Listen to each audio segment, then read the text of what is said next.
KPK kemarin menahan mantan Dirut Pertamina Karen Agustiawan terkait dugaan korupsi pengadaan LNG tahun 2012. Menanggapi kasus Karen ini, Menteri BUMN Erick Thohir menyatakan berkomitmen melakukan bersih-bersih BUMN sebagai langkah transformasi. Erick Thohir menyatakan ia tidak ingin mendiskreditkan siapapun setelah Dirut Pertamina Karen Agustiawan ditetapkan sebagai tersangka oleh Komisi Pemberantasan Korupsi. KPK menyebut sejak ia menjabat sebagai Menteri BUMN, ia berkomitmen untuk mentransformasi BUMN melalui program bersih-bersih BUMN.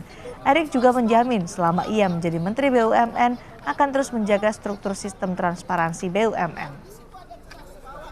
Itu 2013 ya, Bu? Ya begini, saya tentu tidak mau mendiskreditkan siapapun.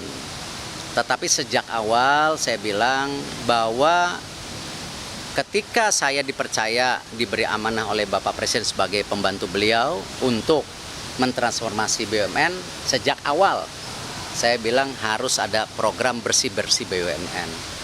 Program ini tidak hanya tadi secara karakter dengan fondasi akhlak, tetapi juga good corporate governance. Bagaimana perkembangan kasus dugaan korupsi yang melibatkan mantan Dirut Pertamina Karen Agustiawan? Kita akan bergabung dengan jurnalis Kompas TV Abel Insani di gedung KPK. Abel, setelah Karen ditetapkan sebagai tersangka, apakah hari ini ada pemeriksaan lanjutan terkait dengan kasus ini? Ya, Cindy, belum ada untuk pemeriksaan lanjutan terhadap Karen karena memang kemarin setelah KPK memberikan keterangan bahwa Karen Kardinah atau Karen Agustiawan ini selaku mantan Dirut PT Pertamina yang menjabat pada tahun 2009 hingga 2014 ini sebagai tersangka atas kasus dugaan tindak pidana korupsi pengadaan gas cair yang dugaan korupsi ini dilakukan pada tahun 2011 sampai 2021. Memang proses penyidikannya akan terus dilakukan, tetapi memang untuk saat ini kapan proses penyelidikannya akan dilakukan kembali ini belum ada keterangan dari KPK. Yang jelas nanti KPK akan memanggil beberapa saksi untuk dimintai keterangan terkait dengan hal ini. Untuk saat ini Karen ditahan di rutan KPK selama 20 hari mendatang, terhitung sejak 19 September kemarin hingga nanti 8 Oktober 2023. Kalau kita lihat kasus perkaranya, KPK kemarin sempat menyebutkan bahwa sekitar 2012 ya, tahun 2012 ini PT Pertamina Persero memiliki rencana untuk melakukan pengadaan LNG sebagai alternatif mengatasi terjadinya defisit gas di Indonesia yang akan berlangsung hingga tahun 2040.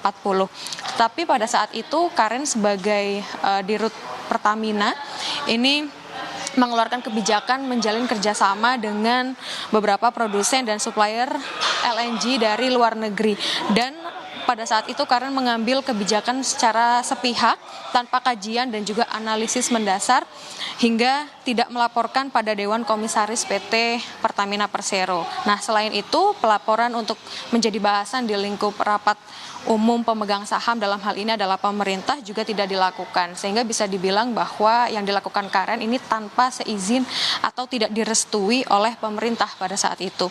Namun ternyata dalam berjalannya waktu LNG yang dibeli Pertamina tidak terserap di pasar domestik. Akibatnya kargo menjadi oversupply dan tidak pernah masuk ke Indonesia. Dalam hal ini mengakibatkan kerugian negara sekitar 140 juta US dollar atau 2,1 triliun. Nah, dalam hal ini Karen disangka melanggar pasal 2 ayat 1 atau pasal 3 Undang-Undang Republik Indonesia nomor 31 tahun 99 tentang pemberantasan tindak pidana korupsi. Saat ini hari ini tidak ada pemeriksaan lanjutan, tetapi kita akan lihat besok apakah KPK akan melakukan pemeriksaan lebih lanjut terhadap saksi-saksi. Nanti kami akan mengkonfirmasi lagi kembali kepada KPK. Kembali ke Anda, Cindy. Baik, terima kasih Abel Insani melaporkan langsung dari gedung KPK Jakarta.